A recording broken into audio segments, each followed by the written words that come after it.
बहुत ही प्यारे बच्चों, मेरे ਵੱਲੋਂ ਤੁਹਾਨੂੰ ਸਾਰਿਆਂ ਨੂੰ प्यार ਤੇ ਸਤਿਕਾਰ ਭਰੀ ਸਤਿ ਸ਼੍ਰੀ ਅਕਾਲ।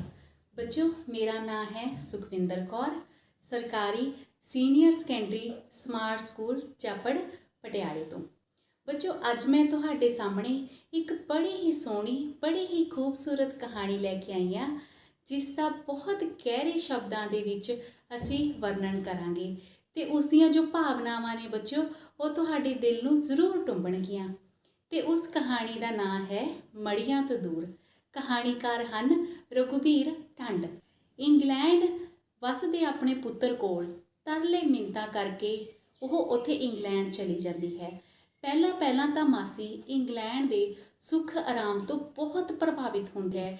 ਇੰਗਲੈਂਡ ਦੀ ਤਾਰੀਫ ਕਰਦੀ ਹੈ, ਉਸ ਦੇ ਲੋਕਾਂ ਦੀ ਤਾਰੀਫ ਕਰਦੀ ਹੈ, ਸੁੰਦਰਤਾ ਦੀ ਤਾਰੀਫ ਕਰਦੀ ਹੈ, ਘਰਾਂ ਦੀ ਤਾਰੀਫ ਕਰਦੀ ਹੈ, ਗਰਮ ਪਾਣੀ ਦੀ ਤਾਰੀਫ ਕਰਦੀ ਹੈ ਤੇ ਸੜਕਾਂ ਦੀ ਤਾਰੀਫ ਕਰਦੀ ਹੈ। ਉਹ ਕਿਹੜੀ ਵਸਤੂ ਹੈ, ਉਹ ਕਿਹੜੀ ਚੀਜ਼ ਹੈ ਜਿਸ ਦੀ ਮਾਸੀ ਤਾਰੀਫ ਨਹੀਂ ਕਰਦੀ। ਪਰ ਇਹੋ ਜਿਹਾ ਕੀ ਹੁੰਦਾ ਹੈ ਕਿ ਮਾਸੀ ਉਹ ਇੰਨੇ ਖੂਬਸੂਰਤ ਦੇਸ਼ ਇੰਗਲੈਂਡ ਤੋਂ ਅੱਕ ਚੁੱਕੀ ਹੈ, ਆਖਦੀ ਹੈ। ਕੀ ਹੁੰਦਾ ਹੈ ਬੱਚਿਓ ਇਸ ਕਹਾਣੀ ਦੇ ਵਿੱਚ? ਇਹੋ ਜਿਹਾ ਕੀ ਵਾਪਰਦਾ ਹੈ? ਮਾਸੀ ਨੂੰ ਕਿਸੇ ਨੇ ਕੀ ਕਹਿ ਦਿੱਤਾ ਹੁੰਦਾ ਹੈ? ਮਾਸੀ ਨਾਲ ਕੀ ਘਟਨਾ ਵਾਪਰਦੀ ਹੈ? ਜੋ ਮਾਸੀ ਇੰਗਲੈਂਡ ਦੀਆਂ ਸਿਫਤਾਂ ਕਰਦੀ ਨਹੀਂ ਸੀ ਥੱਕਦੀ, ਉਹੀ ਮਾਸੀ ਹੁਣ ਇੰਗਲੈਂਡ ਤੋਂ ਬੇਮੁਖ ਹੋਣਾ ਚਾਹੁੰਦੀ ਹੈ, ਆਪਣੇ ਦੇਸ਼ ਭਾਰਤ ਜਾਣਾ ਚਾਹੁੰਦੀ ਹੈ, ਆਪਣੇ ਲੋਕਾਂ ਕੋਲ ਜਾਣਾ ਚਾਹੁੰਦੀ ਹੈ। ਕਿਉਂ? ਤੇ ਆਓ ਤੁਹਾਡੇ ਇਹਨਾਂ ਸਵਾਲਾਂ ਦਾ ਜਵਾਬ ਆਪਾਂ ਇਸ ਕਹਾਣੀ ਦੇ ਰਾਹੀਂ ਦਿੰਦੇ ਹਾਂ ਤੁਹਾਨੂੰ। ਹਾਲੇ ਮਸਾਂ 9 ਵਜੇ ਹੋਣਗੇ ਕਿ ਟੈਲੀਫੋਨ ਦੀ ਘੰਟੀ ਵੱਜਣੀ ਸ਼ੁਰੂ ਹੋ ਗਈ। ਐਨੀ ਸਵਖਤੇ ਹੌਲ ਜਿਹਾ ਪੈਣ ਲੱਗ ਪਿਆ। ਸੁੱਖ ਹੋਵੇ, ਪਤਨੀ, ਨੂੰਹ, ਪੁੱਤ, ਧੀ ਰਾਜ਼ੀ ਖੁਸ਼ੀ ਆਪਣੇ ਆਪਣੇ ਕੰਮਾਂ ਤੇ ਪਹੁੰਚ ਗਏ ਹੋਣ। ਟੈਲੀਫੋਨ ਚੁੱਕਣ ਤੋਂ ਪਹਿਲਾਂ ਮੈਂ ਬੋਲ ਕੇ ਆਖਿਆ, ਸੁੱਖ ਰੱਖੀ, ਤੇ ਟੈਲੀਫੋਨ ਚੁੱਕਿਆ। ਹੈਲੋ ਬੇਟਾ, ਮੈਂ ਮਾਸੀ ਹਾਂ, ਤੂੰ ਮੇਰੇ ਕੋਲ ਆ ਸਕਣਾ ਹੈ? ਕਿਉਂ ਨਹੀਂ ਮਾਸੀ ਜੀ, ਤੁਸੀਂ ਹੁਕਮ ਕਰੋ ਤੇ ਮੈਂ ਨਾ ਆਵਾਂ। ਉਂਝ ਸੁੱਖ ਤਾਂ ਹੈ। ਫਿਕਰ ਵਾਲੀ ਤੇ ਕੋਈ ਗੱਲ ਨਹੀਂ ਬੇਟਾ, ਮੈਂ ਉਦਾਸ ਹਾਂ, ਬਸ ਹੁਣੇ ਆਇਆ। ਆਖ ਮੈਂ ਟੈਲੀਫੋਨ ਰੱਖ ਦਿੱਤਾ। ਫਿਕਰ ਵਾਲੀ ਤਾਂ ਕੋਈ ਗੱਲ ਨਹੀਂ। ਇਹ ਗੱਲ ਮਾਸੀ ਤੋਂ ਖੂਬ ਆਖੀ ਕਿ ਇੰਗਲੈਂਡ ਵਿੱਚ ਇਸ ਤੋਂ ਵੱਡੀ ਫਿਕਰ ਵਾਲੀ ਗੱਲ ਵੀ ਕੋਈ ਹੋ ਸਕਦੀ ਹੈ ਕਿ ਕੋਈ ਬੰਦਾ ਉਦਾਸ ਹੋਵੇ। ਇਹ ਤਾਂ ਬਿਲਕੁਲ ਅਜਿਹੀ ਗੱਲ ਹੈ ਜਿਵੇਂ ਇੰਡੀਆ ਵਿੱਚ ਕੋਈ ਤੁਹਾਨੂੰ ਟੈਲੀਫੋਨ ਕਰੇ ਕਿ ਜੇ ਤੂੰ ਨਾ ਆਇਆ ਤਾਂ ਸਾਡੇ ਘਰ ਰੋਟੀ ਨਹੀਂ ਪੱਕਣੀ। ਇਹ ਵੱਖਰੀ ਗੱਲ ਹੈ ਕਿ ਜਿਸ ਨੂੰ ਰੋਟੀ ਦਾ ਸੰਸਾ ਹੋਵੇ, ਟੈਲੀਫੋਨ ਉਹਦੀ ਮਾਰ ਵਿੱਚ ਨਹੀਂ ਹੁੰਦਾ। ਰੋਟੀ ਨਾ ਪੱਕਣ ਨਾਲ ਸਰੀਰ ਮਰ ਜਾਂਦਾ ਹੈ ਤੇ ਉਦਾਸੀ ਨਾਲ ਰੂਹ ਤੜਫ ਤੜਫ ਮਰ ਜਾਂਦੀ ਹੈ। ਮੈਂ ਤਿਆਰ ਹੁੰਦਾ ਅਤੇ ਤੁਰਿਆ ਜਾਂਦਾ, ਮਾਸੀ ਦੀ ਉਦਾਸੀ ਦੀ ਕਲਪਨਾ ਕਰਦਾ ਕਰਦਾ ਆਪ ਉਦਾਸ ਹੋ ਗਿਆ। ਮਾਸੀ ਦਾ ਪੁੱਤ ਬਲਵੰਤ ਰਾਏ ਕੁਝ ਮਹੀਨੇ ਪਹਿਲਾਂ ਜਦੋਂ ਇੰਡੀਆ ਗਿਆ ਤਾਂ ਮਾਸੀ ਜਾਣੀ ਉਹਦੀ ਮਾਂ ਮੈਨੂੰ ਤੱਤੀਆਂ ਸੁਣਾਉਣ ਲੱਗ ਪਈ। ਰੁੜ ਜਾਣਿਆ, ਤੈਨੂੰ 25 ਸਾਲ ਹੋ ਗਏ ਵਲਾਇਤ ਰਹਿੰਦੇ ਨੂੰ। ਦੋਵੇਂ ਕੁੜੀਆਂ ਤੇ ਮੁੰਡਾ ਵੀ ਉੱਥੇ ਜੰਮੇ, ਪਲੇ ਤੇ ਜਵਾਨ ਹੋਏ, ਰੰਨ ਦਾ ਬਣ ਕੇ ਵਹਿ ਗਿਆ ਏ ਨਾ। ਲੋਕਾਂ ਦੇ ਮੁੰਡਿਆਂ ਨੇ ਆਪਣੀਆਂ ਮਾਵਾਂ ਨੂੰ ਕਿੰਨੀ ਵਾਰ ਬੁਲਾਇਆ, ਤੈਨੂੰ ਕੋਈ ਸ਼ਰਮ ਹੈ ਨਹੀਂ। ਆਂਡਣਾ ਗੁਆਂਢਣਾ ਮੈਨੂੰ ਬੋਲੀ ਮਾਰਦੀਆਂ ਨੇ, ਕੀ ਮੂੰਹ ਵਿਖਾਵਾਂ ਉਹਨਾਂ ਨੂੰ। ਮਾਵਾਂ ਦਾ ਕੀਤਾ ਤਾਂ ਪੁੱਤ ਸਾਰੀ ਉਮਰ ਨਹੀਂ ਦੇ ਸਕਦੇ। ਤੇਰਾ ਭਾਰ ਚੁੱਕਿਆ, ਜਨਮ ਪੀੜਾਂ ਸਹੀਆਂ, ਤੇਰਾ ਗੰਦ ਗੁੰਝਿਆ, ਆਪ ਗਿੱਲੇ ਥਾਂ ਤੇ ਪਈ, ਤੈਨੂੰ ਸੁੱਕੇ ਥਾਂ ਤੇ ਪਾਇਆ, ਪਰ ਤੂੰ ਮੈਨੂੰ ਇੱਕ ਵਾਰ ਇੰਗਲੈਂਡ ਨਹੀਂ ਦਿਖਾਇਆ। ਤੇ ਮਾਸੀ ਭੂਪਾ ਮਾਰ ਰੋਣ ਲੱਗ ਪਈ। ਆਪਣੀ ਮਾਂ ਦੀ ਦਰਦਨਾਕ ਖਾਹਸ਼ ਸੁਣ ਬਲਵੰਤ ਰਾਏ ਉਹਦੇ ਨਾਲ ਲੱਗ ਮੰਜੇ ਤੇ ਬਹਿ ਗਿਆ। ਉਹਦੀਆਂ ਅੱਖਾਂ ਪੁੰਝੀਆਂ ਤੇ ਗਲਵੱਕੜੀ ਪਾ ਆਖਣ ਲੱਗਾ, ਬੀਬੀ, ਤੁਹਾਨੂੰ ਹਿੰਦੁਸਤਾਨੀਆਂ ਨੂੰ ਸਿੱਧੀ ਤੇ ਸਪਸ਼ਟ ਗੱਲ ਕਰਨੀ ਪਤਾ ਨਹੀਂ ਕਦੋਂ ਆਵੇਗੀ। ਇੰਜ ਘੇਰ ਕੇ ਗੱਲ ਕਰਦੇ ਹੋ ਜਿਵੇਂ ਤਮਾਕੂ ਦੇ ਖੇਤ ਵਿੱਚੋਂ ਸਾਹ ਕੱਢਣਾ ਹੋਵੇ। ਤੂੰ ਇੰਗਲੈਂਡ ਜਾਣਾ ਈ, ਬਸ ਗੱਲ ਖਤਮ, ਤੈਨੂੰ ਮੈਂ ਨਾਲ ਲੈ ਜਾਵਾਂਗਾ। ਤੇ ਮਾਸੀ ਜਾਣੀ ਬਲਵੰਤ ਰਾਏ ਦੀ ਮਾਂ ਇੰਗਲੈਂਡ ਆ ਗਈ। ਹਾਂ, ਉਸਨੇ ਇੰਗਲੈਂਡ ਆਉਣ ਤੋਂ ਪਹਿਲਾਂ ਆਪਣੀਆਂ ਸਹੇਲੀਆਂ ਕੋਲ ਦੋਹਰ ਤੀਹਰ ਲਾ ਕੇ ਦੱਸਿਆ, ਭੈਣੋ, ਕਿਸੇ ਦਾ ਤਾਂ ਇੱਕ ਅੱਧਾ ਹੋਵੇਗਾ, ਮੇਰੇ ਤਾਂ ਸੁੱਖ ਨਾਲ 5 ਸਰਵਣ ਨੇ। ਵਲਾਇਤ ਪੁੱਜਦਿਆਂ ਸਾਰ ਪਹਿਲੇ ਐਤਵਾਰ ਨੂੰ ਅਸੀਂ ਬਲਵੰਤ ਰਾਏ ਤੇ ਉਹਦੀ ਪਤਨੀ ਬਿੰਦੂ, ਉਹਨਾਂ ਦੇ 3 ਬੱਚਿਆਂ ਅਤੇ ਖਾਸ ਮਹਿਮਾਨ ਮਾਸੀ ਨੂੰ ਖਾਣੇ 'ਤੇ ਸੱਦਿਆ। ਕਿਆ ਬਾਤਾਂ ਸੀ ਮਾਸੀ ਦੀਆਂ, ਐਨੀ ਸੋਹਣੀ ਔਰਤ। ਜੀ ਕੀਤਾ ਕਿ ਬਲਵੰਤ ਨੂੰ ਆਖਾਂ, ਬਈ ਤੂੰ ਕਿਹਦੇ ਤੇ ਗਿਆ ਏ ਕਣਕ 'ਚ ਕੰਗਿਆਰੀ। ਮਾਸੀ ਕੀ ਸੀ, ਕਮਾਲ ਸੀ। 5 ਫੁੱਟ 4 ਇੰਚ ਲੰਮੀ, ਨਾ ਮੋਟੀ ਨਾ ਸੋਟੀ, ਵਾਲ ਬਹੁਤੇ ਚਿੱਟੇ ਕੂਲੇ ਤੇ ਚਮਕੀਲੇ, ਮੋਟੀਆਂ ਅੱਖਾਂ, ਤਿੱਖਾ ਨੱਕ, ਸਭ ਤੋਂ ਖੂਬਸੂਰਤ ਮਾਸੀ ਦੇ ਬੁੱਲ ਪਤਲੇ ਮਹੀਨ ਤੇ ਕੂਲੇ ਜਿਵੇਂ ਸ਼ਹਿਦ ਮੜ ਪਾਲੇ ਹੋਣ। ਮੈਂ ਪੈਰੀ ਹੱਥ ਲਾਏ ਤੇ ਮੇਰੀ ਪਤਨੀ ਨੇ ਹੱਥ ਜੋੜ ਕੇ ਨਮਸਤੇ ਬੁਲਾਈ। ਮਾਸੀ ਨੇ ਉਸ ਨੂੰ ਆਪਣੀ ਗਲਵੱਕੜੀ ਵਿੱਚ ਲਿਆ, ਜਿਵੇਂ ਅਸੀਂ ਉਹਦੇ ਬਹੁਤ ਹੀ ਆਪਣੇ ਹੁੰਦੇ ਹਾਂ। ਮੈਂ ਉਹਨਾਂ ਨੂੰ ਬਿਠਾਉਂਦਿਆਂ ਆਖਿਆ, ਬੀਬੀ ਜੀ, ਮੈਂ ਬੜਾ ਖੁਸ਼ ਹਾਂ ਕਿ ਆਪਣੇ ਮੁਲਕ ਵਿੱਚ ਅਜੇ ਤੁਹਾਡੇ ਵਰਗੇ ਮੋਹ ਕਰਨ ਵਾਲੇ ਲੋਕ ਜਿਉਂਦੇ ਨੇ। ਇੱਥੇ ਤਾਂ ਬੀਨਾਸ ਹੋਇਆ ਪਿਆ। ਬਲਵੰਤ ਯਾਰ, ਬੱਚਿਆਂ ਨੂੰ ਕਿਉਂ ਨਹੀਂ ਲਿਆਂਦਾ?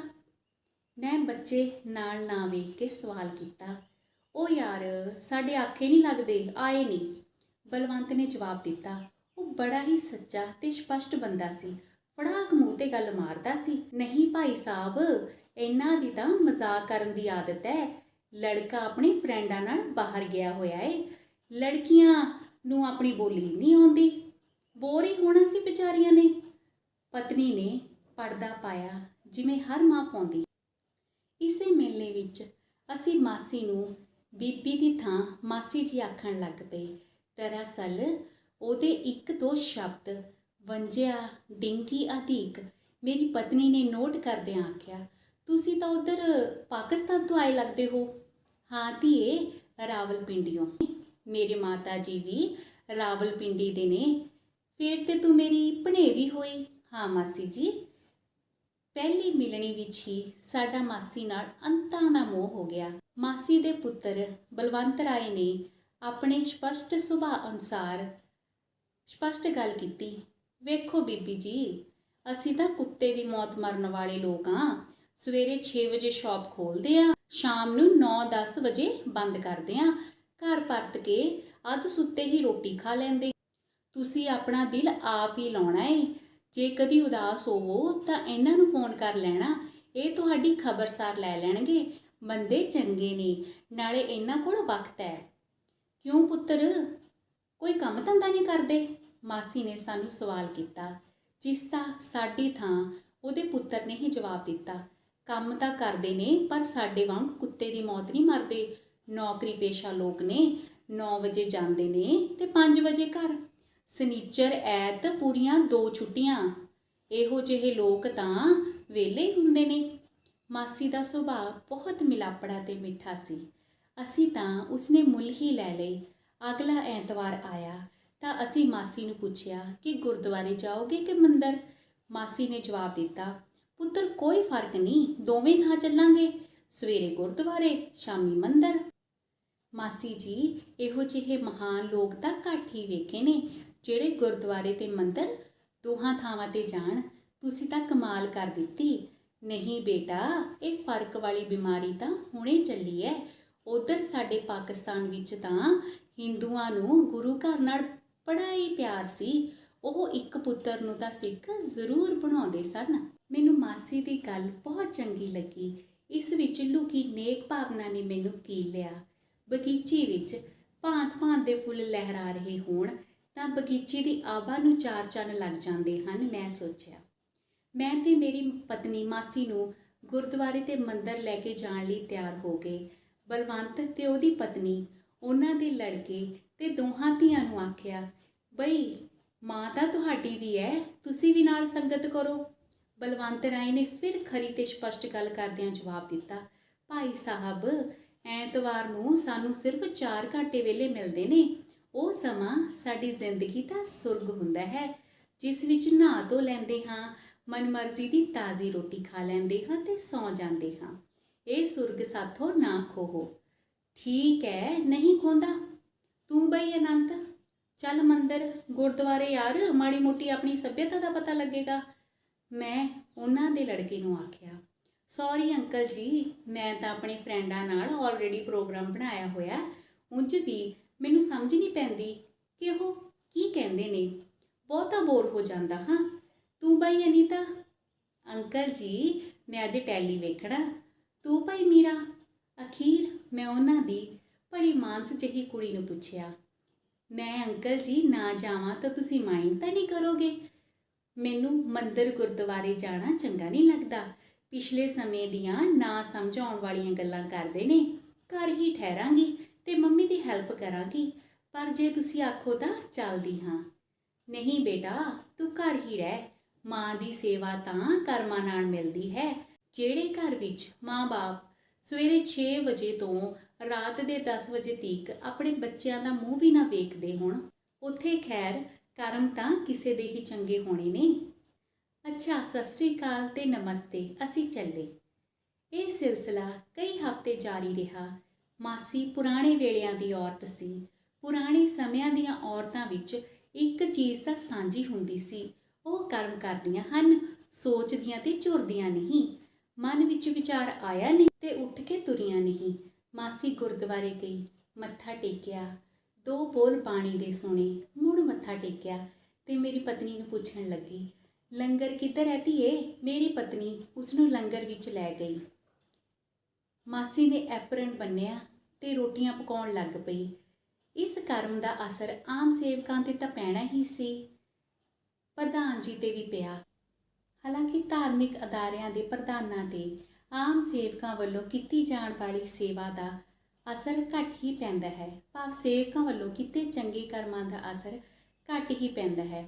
ਉਹਨਾਂ ਨੇ ਮੈਨੂੰ ਵਾਰ-ਵਾਰ ਆਖਿਆ ਕਿ ਮਾਤਾ ਜੀ ਨੂੰ ਲੈ ਕੇ ਆਇਆ ਕਰੋ। ਇਹੋ ਜਿਹੇ ਸੇਵਾ ਭਾਵਨਾ ਵਾਲੇ ਜੋੜਿਆਂ ਸਦਕਾ ਤਾਂ ਗੁਰੂ ਘਰ ਆਬਾਦ ਨੇ। ਉਹ ਆਪਣੀ ਘਰਵਾਲੀ ਨੂੰ ਤਾਂ ਮੈਂ ਜਦੋਂ ਵੀ ਲੰਗਰ ਦੀ ਸੇਵਾ ਲਈ ਆਖਦਾ ਹਾਂ, ਉਹਦੇ ਉੱਲਾਂ ਉਠਾਉਂਦੀਆਂ ਨੇ। ਪ੍ਰਧਾਨ ਵੀ ਬਲਵੰਤ ਰਾਏ ਵਾਂਗ ਸਪਸ਼ਟ ਬੰਦਾ ਜਾਪਦਾ ਸੀ। ਇਸੇ ਤਰ੍ਹਾਂ ਮੰਦਰ ਵਿੱਚ ਮਾਸੀ ਨੇ ਭਜਨ ਗਾਏ ਤੇ ਧੂੜਾਂ ਪੁੱਟ ਸੁੱਟੀਆਂ। ਇੱਥੇ ਵੀ ਪ੍ਰਧਾਨ ਸਾਹਿਬ ਇੰਨੇ ਪ੍ਰਭਾਵਿਤ ਹੋਏ ਕਿ ਆਪ ਪੰਜਾਬੀ ਹੁੰਦਿਆਂ ਵੀ ਮੈਨੂੰ ਹਿੰਦੀ ਵਿੱਚ ਬੇਨਤੀ ਕੀਤੀ, ਅਰੇ ਭਾਈ, माता जी को हर वीक लेके आया करो, अच्छे भजन गाने वाले तो मिलते ही नहीं। इन्हां सारियां गल्लां तो वध मासी नूं इंग्लैंड दे रहन सहन ने प्रभावित किया। बस महाप्रसन्नता दे वेग विच इंग्लैंड दीयां सिफतां ते इंडिया दी कुसिफतां करदी रहिंदी। बेटा, वेखण ते सुणन विच बहुत फर्क है। जे सुरग किते होवेगा भी तां ओह इंग्लैंड तो चंगेरा नहीं होवेगा। एयरपोर्ट ते उतरी तां इन्ने गोरे चिट्टे लोग ते इन्नी साफ सफाई वेख के मेरियां तां अखां ही झुंधिया गईयां। इन्नियां चौड़ियां ते साफ सुथरियां सड़कां भावें जीव नाल जट लो, कोई हार नहीं वजांदा। इंडिया विच तां बसां ट्रकां वाले कानी पा दिंदे ने ते गंद तौबा तौबा। ਅੱਜ ਮੇਰਾ ਬਲਵੰਤ ਦੱਸਦਾ ਸੀ ਕਿ ਇਹਨਾਂ ਮੁਲਕਾਂ ਤੋਂ ਮੱਖਣ, ਦੁੱਧ ਤੇ ਪਨੀਰ ਸੰਭਾਲਿਆ ਨਹੀਂ ਜਾ ਰਿਹਾ, ਇਸ ਲਈ ਮੁਫਤ ਵੰਡਿਆ ਜਾ ਰਿਹਾ ਹੈ। ਮੈਂ ਤਾਂ ਆਨੀ ਆ ਕਿ ਸੁਰਗ ਵਿੱਚ ਵੀ ਇੰਨੀਆਂ ਨਿਆਮਤਾਂ ਨਹੀਂ ਹੋ ਸਕਦੀਆਂ। ਨਾਲੇ ਪੁੱਤਰ, ਸੁਰਗ ਕਿਹੜਾ ਕਿਹਨੇ ਵੇਖਿਆ ਏ? ਵਾਹ ਵਾਹ, ਅੰਗਰੇਜ਼ਾਂ ਨੇ ਐਵੇਂ ਤਾਂ ਨਹੀਂ ਦੁਨੀਆ ਤੇ ਰਾਜ ਕੀਤਾ। ਪਰ ਮਾਸੀ ਜੀ, ਅਸੀਂ ਤਾਂ ਮੱਖਣ ਦੀ ਥਾਂ ਤੇ ਮਾਰਜਿਨ ਖਾਂਦੇ ਆ, ਕਿਤੇ ਮੋਟੇ ਨਾ ਹੋ ਜਾਈਏ। ਦੁੱਧ ਵੀ ਬਹੁਤਾ ਚਰਬੀ ਵਧਾਉਂਦਾ ਏ, ਇਸੇ ਲਈ ਘੱਟ ਕਰੀਮ ਵਾਲਾ ਦੁੱਧ ਪੀਂਦੇ ਆ, ਮੇਰੀ ਪਤਨੀ ਨੇ ਆਖਿਆ। ਮਾਸੀ ਮੇਰੀ ਪਤਨੀ ਨੂੰ ਝਈ ਲੈ ਕੇ ਪਈ, ਤਾਈਓ ਤਾਂ ਫਾਕੜ ਪਈ ਲੱਗਦੀ ਏ। ਦੁੱਧ ਮੱਖਣ ਤਾਂ ਰਿਸ਼ੀਆਂ ਮੁਨੀਆਂ ਤੇ ਮਹਾਰਾਜਿਆਂ ਦੀ ਖੁਰਾਕ ਸੀ, ਜਿਹੜੇ ਵੇਦ ਗ੍ਰੰਥ ਲਿਖਦੇ ਸਨ ਤੇ ਯੁੱਧ ਕਰਦੇ ਸਨ। ਨਾ ਮੇਰੀ ਧੀ, ਖਾਇਆ ਪੀਆ ਕਰ। ਜਿਹੜੀਆਂ ਤੇਰੇ ਮੋਢਿਆਂ ਅਤੇ ਤਿਰੱਕੜ 'ਚ ਪੀੜਾ ਰਹਿੰਦੀਆਂ ਨੇ ਨਾ, ਜੇ ਦਿਨਾਂ ਵਿੱਚ ਨਾ ਚੁੱਕੀਆਂ ਜਾਣ ਤਾਂ ਮੈਨੂੰ ਫੜ ਲਵੀ। ਉਹ ਤਾਂ ਠੀਕ ਹੈ ਮਾਸੀ ਜੀ, ਪਰ ਵੇਖੋ ਮੌਸਮ ਕਿੰਨਾ ਭੈੜਾ ਰਹਿੰਦਾ ਏ, ਸਾਰਾ ਦਿਨ ਕੈਦੀਆਂ ਵਾਂਗ ਅੰਦਰ ਤਾੜੇ ਰਹੀਦਾ ਏ। ਮਾਸੀ ਜੀ ਨੂੰ ਮੇਰੀ ਗੱਲ ਬਹੁਤ ਬੁਰੀ ਲੱਗੀ, ਬੋਲੀ, ਕੀ ਹੋਇਆ ਹੈ ਮੌਸਮ ਨੂੰ? ਗਰਮੀ ਦਾ ਤਾਂ ਨਾਂ ਨਿਸ਼ਾਨ ਨਹੀਂ ਇੱਥੇ। ਇੰਡੀਆ ਦੀ ਗਰਮੀ ਸ਼ਾਇਦ ਤੁਸੀਂ ਭੁੱਲ ਗਏ। ਤੌਬਾ ਮੇਰੇ ਰਾਮ, ਇਨਸਾਨ ਸੁੱਕ ਕੇ ਕਾਲਾ ਭੂਤ ਬਣ ਜਾਂਦਾ ਏ। ਸਰਦੀਆਂ ਵਿੱਚ ਹਮੇਸ਼ਾ ਵਿਆਹੀਆਂ ਫਟੀਆਂ ਰਹਿੰਦੀਆਂ ਨੇ। ਅੱਧੀ ਰਾਤ ਤੱਕ ਢਿੱਡ ਵਿੱਚ ਗੋਡੇ ਲੈ ਕੇ ਪੈਂਦੇ ਹਾਂ ਤਾਂ ਕਿਤੇ ਪੈਰ ਜ਼ਰਾ ਗਰਮ ਹੁੰਦੇ ਨੇ। ਜ਼ਰਾ ਬਰਸਾਤਾਂ ਲੱਗ ਜਾਣ ਤਾਂ ਚਿੱਕੜ ਹੀ ਚਿੱਕੜ। ਮੱਛਰ ਐਨੇ ਕਿ ਹੁਣ ਇੰਡੀਆ ਵਿੱਚ ਘਰ ਘਰ ਮਲੇਰੀਏ ਦੇ ਰੋਗੀ ਪਏ ਰਹਿੰਦੇ ਨੇ। ਅੰਦਰ ਕਿਉਂ ਤਾੜੇ ਰਹੇ ਹੋ? ਇੰਨੇ ਸੋਹਣੇ ਮਕਾਨ, ਗਲੀਚੇ, 24 ਘੰਟੇ ਗਰਮ ਪਾਣੀ, ਭਾਵੇਂ ਚੁਬੱਚੇ ਭਰ ਭਰ ਨਹਾਵੋ, ਗੈਸ ਤੇ ਹੀਟਰ ਤੇ ਕੁੱਕਰ, ਟੈਲੀਵਿਜ਼ਨ, ਵੀਡੀਓ ਤੇ ਕਮਰੇ ਕਮਰੇ ਵਿੱਚ ਟੇਪ ਰਿਕਾਰਡਾਂ, ਬਾਹਰ ਕਾਰਾਂ, ਵਹਿਸ਼ਤ ਵਿੱਚ ਵੀ ਇਹੋ ਜਿਹੇ ਸੁੱਖ ਆਰਾਮ ਨਹੀਂ ਜੇ ਹੋਣੇ। ਸ਼ੁਕਰ ਕਰ ਪੁੱਤਰ ਸ਼ੁਕਰ, ਜੇ ਇੰਡੀਆ 'ਚ ਹੁੰਦਾ ਤਾਂ ਮਸਾਂ ਕਿਤੇ ਸਕੂਟਰੀ ਜੁੜਨੀ ਸੀ, ਉਹ ਵੀ ਦੋਵੇਂ ਕੰਮ ਕਰਦੇ ਹੁੰਦੇ। ਜਦੋਂ ਦੀ ਮਾਸੀ ਇੰਗਲੈਂਡ ਆਈ ਸੀ, ਹੋਰ ਦੀ ਹੋਰ ਹੋ ਗਈ ਸੀ। ਉਹ ਇੰਗਲੈਂਡ ਦੀ ਇੱਥੋਂ ਤੀਕ ਦੀਵਾਨੀ ਹੋ ਗਈ ਸੀ ਕਿ ਇੱਕ ਦਿਨ ਮੈਨੂੰ ਤੇ ਮੇਰੀ ਪਤਨੀ ਨੂੰ ਆਖਣ ਲੱਗੀ, ਬੇਟਾ ਮੈਂ ਤਾਂ ਬਲਵੰਤ ਨੂੰ ਆਖਣ ਲੱਗੀ ਜ਼ਰਾ ਝਿਜਕਦੀ ਆਂ, ਤੁਸੀਂ ਮੌਕਾ ਵੇਖ ਕੇ ਗੱਲ ਕਰਨਾ, ਜੇ ਉਹ ਮੈਨੂੰ ਪੱਕੇ ਤੌਰ ਤੇ ਇੱਥੇ ਰੱਖ ਲਵੇ ਮੇਰੀ ਵੀ ਅੰਤਲੀ ਉਮਰ ਸੁਰਗ ਵਿੱਚ ਕੱਟ ਜਾਵੇਗੀ। ਜਦੋਂ ਵਾਪਸ ਜਾਣ ਦਾ ਖਿਆਲ ਆਉਂਦਾ ਹੈ ਤਾਂ ਹੌਲ ਜਿਹਾ ਪੈਣ ਲੱਗ ਜਾਂਦਾ ਹੈ। ਫਿਰ ਹੌਲੀ ਹੌਲੀ ਉਹਦੇ ਬਾਊ ਜੀ ਵੀ ਆ ਜਾਣਗੇ, ਸਾਡਾ ਦੋਹਾਂ ਦਾ ਜਹਾਨ ਤੇ ਆਣਾ ਸੁਫਲਾ ਹੋ ਜਾਵੇਗਾ। ਪਰਮਾਤਮਾ ਤੁਹਾਨੂੰ ਭਾਗ ਲਾਵੇ। ਇੱਕ ਦਿਨ ਮੈਂ ਬਿਮਾਰ ਹੋ ਗਿਆ ਤੇ ਘਰ ਵਿੱਚ ਇਕੱਲਾ ਪਿਆ ਪਿਆ ਅੱਕ ਗਿਆ। ਮਾਸੀ ਨੂੰ ਫੋਨ ਕੀਤਾ, ਜੇ ਸੰਭਵ ਹੋਵੇ ਤਾਂ ਆ ਜਾਵੇ। ਮਾਸੀ ਜਿੱਥੇ ਖਲੋਤੀ ਸੀ ਉੱਥੋਂ ਹੀ ਆ ਗਈ। ਬੜੇ ਫਿਕਰ ਨਾਲ ਪੁੱਛਣ ਲੱਗੀ, ਕੀ ਗੱਲ ਬੇਟਾ, ਠੀਕ ਤਾਂ ਹੋ? ਮਾਸੀ ਜੀ ਬੁਖਾਰ ਸੀ ਜ਼ਰਾ। ਮੈਂ ਆਖਿਆ ਚਲੋ ਛੁੱਟੀ ਲੈ ਲੈਂਦੇ ਹਾਂ, ਪਰ ਇਹ ਮੜੀਆਂ ਵਰਗੀ ਚੁੱਪ ਖਾਣ ਨੂੰ ਆਉਂਦੀ ਹੈ। ਕੀ ਜ਼ਿੰਦਗੀ ਹੈ, 7 ਸਾਲ ਇਸ ਮਕਾਨ 'ਚ ਰਹਿੰਦਿਆਂ ਨੂੰ ਹੋ ਗਏ, ਪਰ ਕਦੇ ਕੋਈ ਗੁਆਂਢੀ ਸਾਡੇ ਘਰ ਨਹੀਂ ਆਇਆ। ਉਸ ਮੁਲਕ ਵਿੱਚ ਰਹਿਣ ਦਾ ਕੀ ਹੱਜ ਹੈ ਜਿੱਥੇ 100 ਚੋਂ 95 ਬੰਦੇ ਤੁਹਾਨੂੰ ਜਾਣਦੇ ਹੀ ਨਾ ਹੋਣ। ਜ਼ਾਹਰ ਹੈ ਮਾਸੀ ਨੂੰ ਮੇਰੀ ਗੱਲ ਪਸੰਦ ਨਹੀਂ ਸੀ ਆਉਣੀ ਤੇ ਨਾ ਹੀ ਆਈ। ਉਹ ਬਹੁਤ ਪਿਆਰ ਅਤੇ ਬਹੁਤ ਹੀ ਦ੍ਰਿੜਤਾ ਨਾਲ ਬੋਲੀ, ਵੇਖ ਬੇਟਾ ਉਂਝ ਤਾਂ ਤੇਰੀ ਮਰਜ਼ੀ ਹੈ, ਪਰ ਤੂੰ ਮੜੀਆਂ ਸੀਵਿਆਂ ਵਰਗੇ ਕੁਲੈਣੇ ਤੇ ਨੈਸ਼ ਬੋਲ ਨਾ ਬੋਲਿਆ ਕਰ। ਤੇਰੀ ਘਰਵਾਲੀ, ਤੇਰਾ ਪੁੱਤਰ, ਤੇਰੀ ਨੂੰਹ, ਤੇਰੀ ਧੀ, ਵੇਖ ਕਿੰਨਾ ਖੁਸ਼ ਪਰਿਵਾਰ ਹੈ ਤੇਰਾ।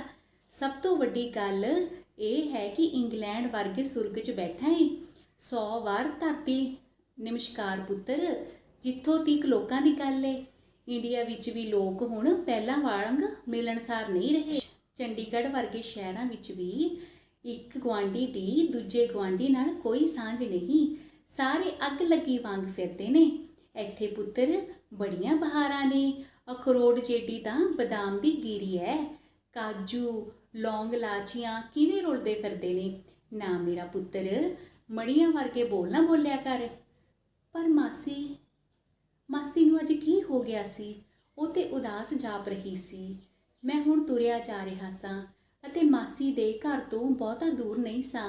ਕਿਣਮਿਣ ਹੋ ਰਹੀ ਸੀ। ਹਲਕੀ ਹਲਕੀ ਧੁੰਦ ਦੀ ਚਾਦਰ ਦੀ ਝੁੰਬ ਮਾਰੀ। ਮਕਾਨਾਂ ਦੀਆਂ ਕਤਾਰਾਂ ਇੰਜ ਖਲੋਤੀਆਂ ਸਨ ਜਿਵੇਂ ਕਿਸੇ ਆਦਮਖੋਰ ਦਿਓ ਦਾ ਪਹਿਰਾ ਹੋਵੇ। ਸਿਰਫ ਘਰ ਖਲੋਤੇ ਸਨ, ਬੰਦੇ ਦੀ ਜ਼ਾਤ ਤੀਕ ਨਜ਼ਰ ਨਹੀਂ ਸੀ ਆ ਰਹੀ। ਇੰਨੇ ਸੋਹਣੇ ਘਰ ਬੰਦੇ ਦੀ ਜ਼ਾਤ ਤੋਂ ਬਿਨਾਂ ਕਿੰਨੇ ਭਿਆਨਕ ਲੱਗ ਰਹੇ ਸਨ। ਕਾਲੀ ਛੱਤ ਦੀ ਟੀਸੀ ਤੇ ਇੱਕ ਕਾਲੇ ਪੰਛੀ ਨੇ ਧੌਣ ਚੁੱਕੀ ਤੇ ਉੱਡ ਗਿਆ। ਚੁੱਪ ਹੋਰ ਵੀ ਭਿਆਨਕ ਹੋ ਗਈ। ਮੈਂ ਘੰਟੀ ਵਜਾਈ ਤੇ ਮਾਸੀ ਨੇ ਇੱਕਦਮ ਬੂਹਾ ਖੋਲ੍ਹ ਦਿੱਤਾ, ਜਿਵੇਂ ਮੈਨੂੰ ਉਡੀਕ ਰਹੀ ਹੋਵੇ। ਮੈਂ ਪੈਰਾਂ ਵੱਲ ਝੁਕਿਆ ਤੇ ਮਾਸੀ ਨੇ ਮੇਰਾ ਸਿਰ ਪਲੋਸਿਆ, ਪਰ ਮੇਰੇ ਸਿਰ ਤੇ ਜਿਹੜਾ ਹੱਥ ਟਿਕਿਆ ਸੀ ਉਸ ਵਿੱਚ ਪਹਿਲਾਂ ਵਰਗੀ ਜਾਨ ਨਹੀਂ ਸੀ, ਨਾ ਹੀ ਨਿੱਕ ਤੇ ਨਾ ਹੀ ਥਰਥਰਾਹਟ। ਬਿਲਕੁਲ ਜਿਵੇਂ ਕਿਸੇ ਨੇ ਕੋਈ ਮਰੀ ਹੋਈ ਚੀਜ਼ ਹੌਲੀ ਦੇਣੇ ਮੇਰੇ ਸਿਰ ਤੇ ਰੱਖ ਦਿੱਤੀ ਹੋਵੇ। ਮਾਸੀ ਜੀ ਕੀ ਗੱਲ ਬੁਝੇ ਬੁਝੇ ਲੱਗਦੇ ਹੋ? ਬਸ ਉਸਦੇ ਦਿਦਿਆਂ ਨੂੰ ਜਿਵੇਂ ਬੋਲਾਂ ਦੀ ਉਡੀਕ ਸੀ। ਭੁੱਬਾਂ ਮਾਰ ਮਾਰ ਰੋਣ ਲੱਗ ਪਈ। ਮੈਂ ਨੇੜੇ ਹੋ ਕੇ ਗਲਵੱਕੜੀ ਪਾਉਂਦਿਆਂ ਆਖਿਆ, ਮਾਸੀ ਜੀ ਆਏ ਨਾ ਕਰੋ, ਮੈਨੂੰ ਦੱਸੋ ਕੀ ਗੱਲ ਹੈ? ਤੁਹਾਡੀ ਹਰ ਤਕਲੀਫ ਦੂਰ ਕਰਨ ਦੀ ਕੋਸ਼ਿਸ਼ ਕਰਾਂਗੇ। ਸੈਟੀ ਤੇ ਬਹਿ ਮਾਸੀ ਨੇ ਮੇਰੇ ਅੱਗੇ ਇੰਜ ਹੱਥ ਜੋੜੇ ਜਿਵੇਂ ਉਸਨੇ ਕੋਈ ਬਹੁਤ ਵੱਡੀ ਸੁੱਖ ਸੁਖੜੀ ਹੋਵੇ ਤੇ ਮੈਂ ਉਸਦੀ ਸੁੱਖ ਪੂਰੀ ਕਰ ਸਕਦਾ ਹੋਵਾਂ।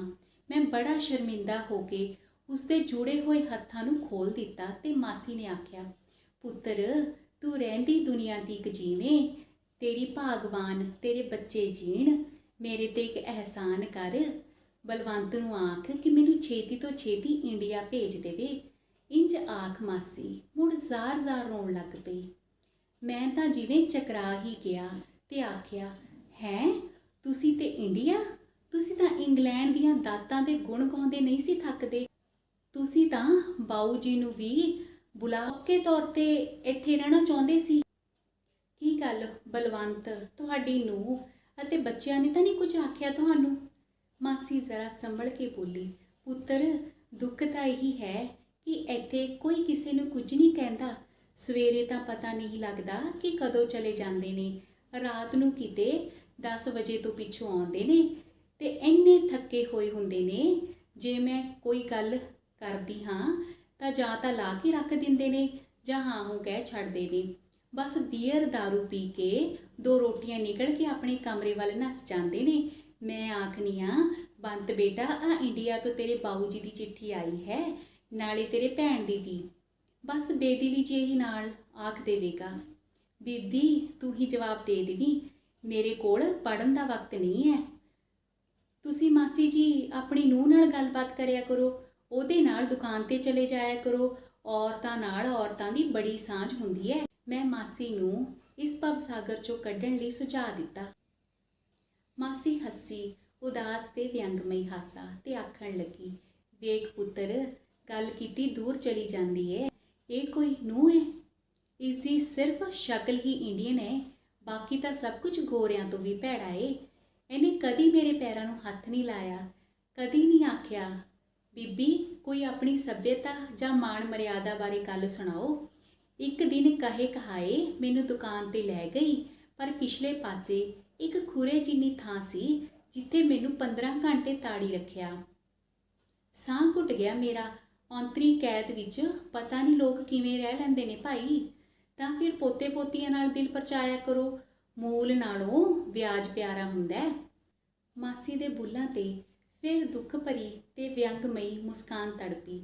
ਪੋਤੇ ਪੋਤੀਆਂ, ਮੁੰਡਾ ਤੇ ਛੋਟੀ ਕੁੜੀ ਤਾਂ ਇਹਨਾਂ ਦੇ ਕਹਿਣੇ 'ਚ ਨਹੀਂ। ਮੁੰਡਾ ਤਾਂ ਆਪਣੇ ਕਮਰੇ ਵਿੱਚ ਕੰਨ ਖਾਣੇ ਅੰਗਰੇਜ਼ੀ ਦੇ ਗਾਣੇ ਸੁਣਦਾ ਰਹਿੰਦਾ ਏ। ਛੋਟੀ ਕੁੜੀ ਦੇ ਮੈਨੂੰ ਉਂਝ ਹੀ ਲੱਛਣ ਠੀਕ ਨਹੀਂ ਜਾਪਦੇ।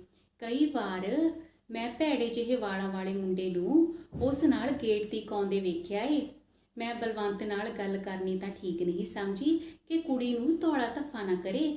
ਨੂੰਹ ਨਾਲ ਗੱਲ ਕੀਤੀ ਸੀ, ਪਤਾ ਈ ਉਸ ਕੀ ਜਵਾਬ ਦਿੱਤਾ? ਆਖਣ ਲੱਗੀ, ਬੀਬੀ ਇੰਡੀਆ ਦਾ ਮੁੰਡਾ ਤਾਂ ਸਾਡੀਆਂ ਕੁੜੀਆਂ ਨੇ ਲੈਣਾ ਨਹੀਂ, ਸਾਡੇ ਕੋਲ ਮੁੰਡੇ ਲੱਭਣ ਦਾ ਵਕਤ ਨਹੀਂ, ਸਗੋਂ ਚੰਗਾ ਹੈ ਆਪੇ ਹੀ ਲੱਭ ਲੈਣਗੀਆਂ।